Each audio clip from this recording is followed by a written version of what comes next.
Hello, welcome to White Birch Tarot and Astrology. This is a reading for Pisces, Sun, Moon, Rising. And if you know your Venus and or Mars placement, you might check that also. I'm doing this from now, which is just barely August 11th, until the end of August, basically. We're in Leo season right now.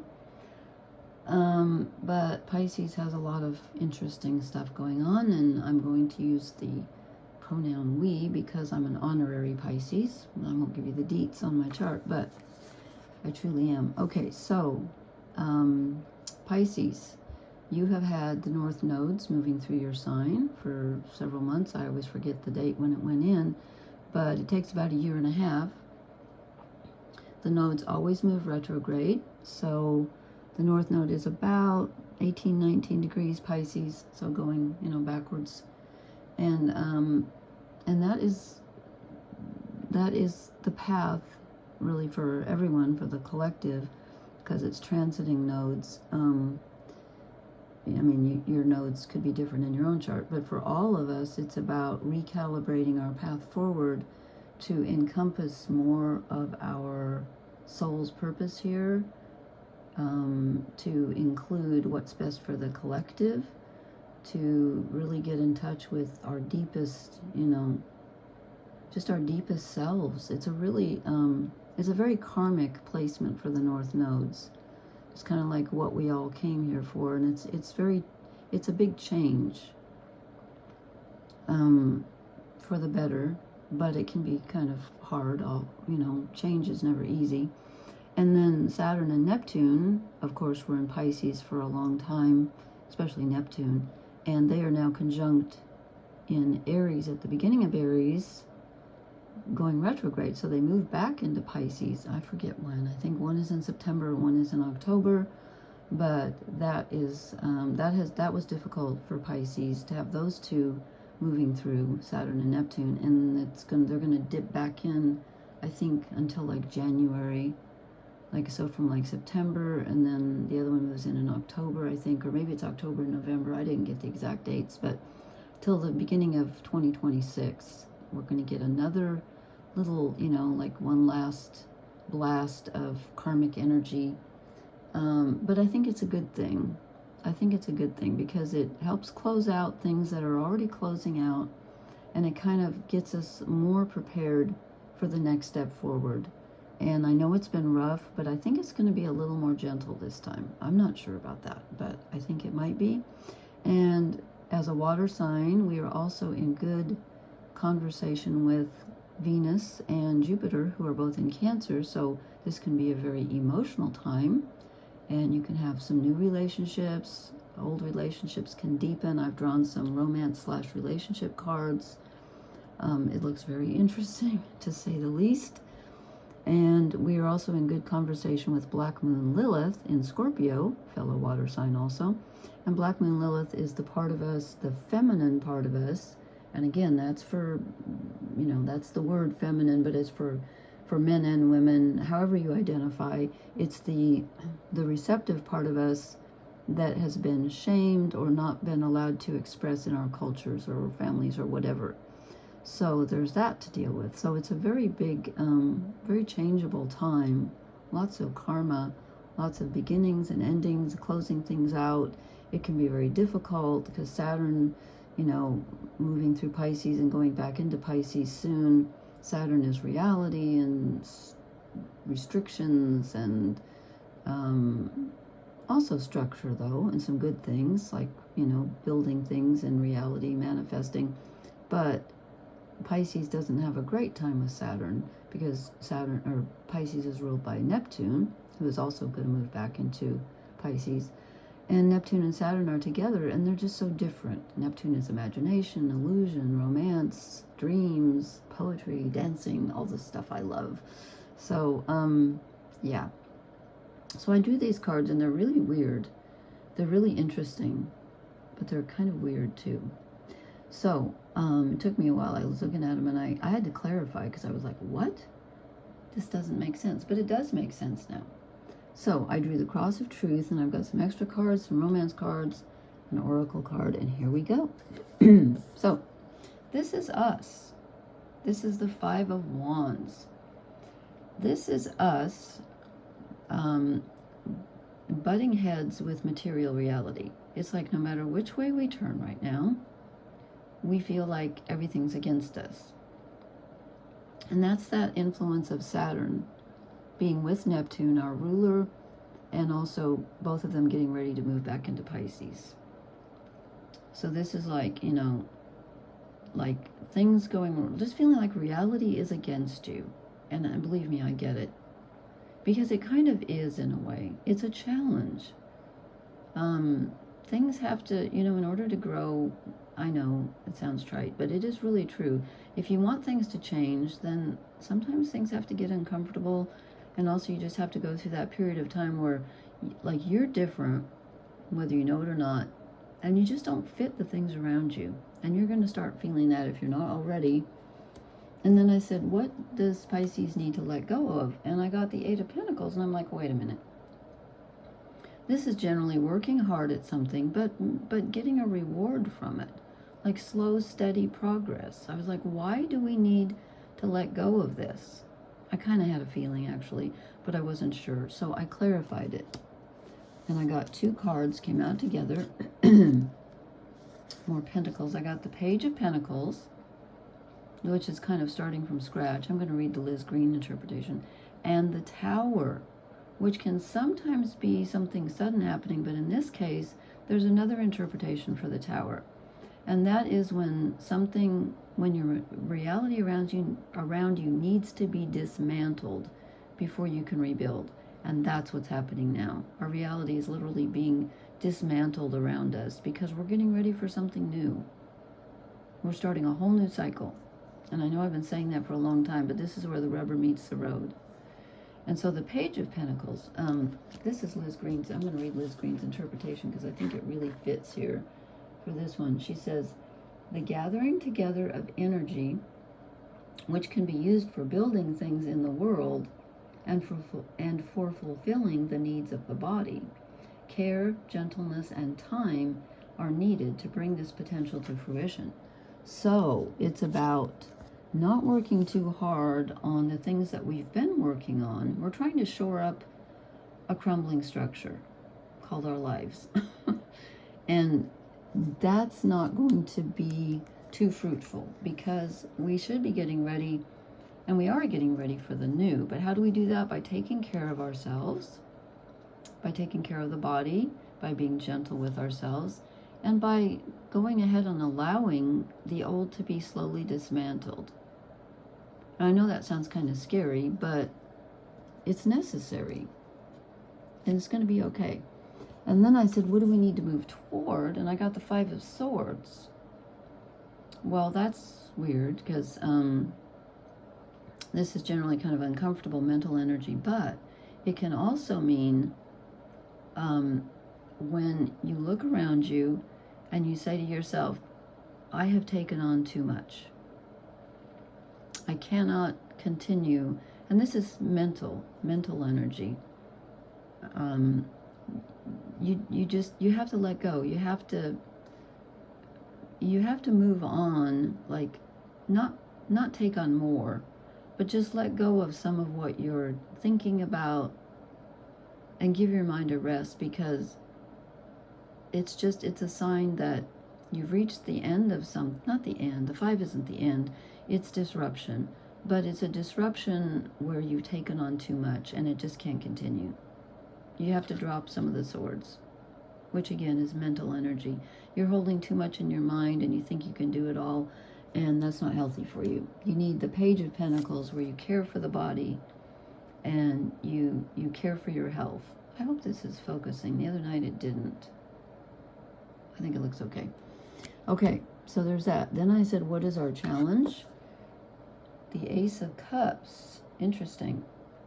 This is a beginning. This is a new, tender desire, emotion. It's almost like you're being reborn emotionally, because you've had to let go of so much. And here comes something new. I'm going to read Liz Green just because she's so brilliant, and this is such an important reading. She says this is the outpouring of feeling, which is undifferentiated, raw vitality, and often overwhelming, and it can be the potential for the beginning of a relationship. So we have emotion here, a lot of it, but it's undifferentiated, which means we don't exactly know where we're supposed to put it. We're feeling a lot, but we're just not like, you know what I mean? It's not like you have a purpose for the emotion, like, oh, I'm going to take care of this person, or I'm going to do this. It's just there. You're overwhelmed with emotion. And again, this needs to be treated with gentleness too, but it's there. So this is our task, to let it be there without trying to overthink it or overdo. Just let it be there. It's necessary. The emotion is necessary. It'll coalesce when it's time. And then I said, what are we blessed with? And I get the, oh, that scared me. I thought someone was knocking on my door and it was thunder. Of course it's thundering because I was getting ready to go to bed. Sorry. Bad mood. Terrible couple of weeks. Anyway, the Knight of Wands. Okay, this is, in this deck he's moving forward, but very, very carefully. He can see the end goal in sight, but there's a bee. He's like, I've got to be very careful. I'm going to see, what does Liz Green say? I've got her cheat sheet here. She says, well, that's so funny, Bellerophon. I was thinking of him the other night. I got him mixed up with Icarus. I can't remember. Is he the guy that rides Pegasus? Oh, well, anyway, sorry. Volatile, exuberant, and adventurous. Perhaps a change of residence or new ideas. I don't think of Wands as ideas. That's interesting. So, anyway, we're moving. Here's the goal. But again, in this deck, he's a little bit cautious. So we're moving ahead, but we're not quite there yet. And there's just a hesitation in this card. He's not rushing ahead like the normal Knight of Wands on the horse. He's like, oh, I just came under a fallen tree, and there's a bee, and there's my wand. Is there a trick involved? Yeah. So we are blessed with the energy and the adventurous quality that we want to move forward, but we're also blessed with enough sense not to rush into it, because we know that this is tricky. Here's our North Node energy. It's a whole new path. Okay, then I drew 3 romance cards or relationship cards, just relationships in general if you're not looking for romance. And oh my gosh, I can't believe it. I'm going to try to lay these out. We get the World. So let's see if you can see these together. In the center is the Queen of Cups. I believe that's us. Flanked by Judgment. So we have the last card of the major arcana and the second to the last card flanking this, well, let's start with the World. Okay. That's us, I think. So this is the end of the old cycle and the beginning of the new, which of course Pisces is familiar with as the last sign of the zodiac anyway, but with your ruler Neptune having moved through Pisces, and is now at the beginning of Aries, getting ready to move back into Pisces, I think in October or November. And then just for a final stint before moving back into Aries again, this is definitely closing out something major. Like it's a major closeout on a karmic level, and something new is coming in. It's been birthed, but it's not up yet. It's not on its feet yet. And again, this is in relationships. This is in the relationship row. And so many signs this month have gotten the World anyway. We're kind of all there, but it's hitting Pisces probably especially hard, and Aries. And then in the middle is the Queen of Cups. Now this, I think, is us. This is the feminine being in control of our emotions, where the feminine is different than the masculine. So the Queen allows the emotions. She immerses herself in them without trying to control them. She's in the flow, okay? She goes with the flow. She's not afraid. She feels intense emotion. Now, it is possible that you could meet someone like this too, if you're looking for a relationship. I have a feeling, though, that this is us. But you could meet another Pisces. I don't know. I think this is us, though, in our relationships. I think we're closing out on a major level. We're closing out relationships that don't work. Perhaps even putting up boundaries where we haven't before with that Five of Swords. We're closing out relationships that didn't work. And sometimes the relationships ended and we didn't want them to. And it was nothing that we chose. They're just gone. And then here we are examining Judgment, past, present, future, and they're all sort of mixed up together in this karmic stew, and we rise. We are resurrected like butterflies. We're no longer the same, and we're rejudging all of our relationships, and every relationship we've ever had has conspired to make us who we are now, and where we're going, and what kind of relationships we want in the future, because they're not going to be the same. They're not going to be the same. And I'm not saying that in a bad way. I'm saying in a good way. We've moved to a different level. And now we know. We know what we don't want. We know what we do want. We know who we are. We know, we understand our feelings. And even if we don't understand them on a mental level, we're comfortable with them. And we let them flow through us because that's what we're supposed to do. Pisces is, you know, it's the two fish, the light and the dark, swimming. But you've got to allow the dark along with the light. You've got to accept both of them. Otherwise, they just clash. This is about doing that, learning how to do that. Okay, and then I drew one oracle card, and I'm not surprised. Come to the edge. Absolutely. Absolutely, because we are not the same. We are not the same as we were. With Neptune having moved through Pisces and Saturn moving through Pisces, karma has some karma has closed out. A new cycle is getting ready to start. It's already started because Saturn and Neptune have dipped into Aries, and as I said, they're going to go back into Pisces for one final, you know, what do I want to say? Cleansing, baptism, before we move into Aries for good. When I say we, I mean Saturn and Neptune. So come to the edge. Absolutely. Let me see what the key words are here. I think I know, but make sure I'm not missing anything. This has been quite a time for everyone, really, but some signs are feeling it more than others. This is courage, taking a leap of faith, overcoming fear, and accepting risk. Facing the unknown is the only choice you really have right now if you want to progress. It's okay to be afraid. Now is the time to take a risk that is not calculated. Okay, but I don't see a lot of risk here. I see more about not wasting our energy on things that are crumbling. Let me see the relationship message. No, I don't think so. Protection message. Fear is leading the way into places you don't need to go. Most of what you fear at the moment is an illusion stemming from an old belief that isn't even true. Now is the time for courage. You will not be lost at sea. You will not watch everyone else get what you want while you are left alone and unloved. Okay. I don't see a lot of that here. I think this is more just about literally us. Well, it is about moving out of our out of our comfort zones. That's for sure. Is that blurry? Yes. Okay. Having troubles here.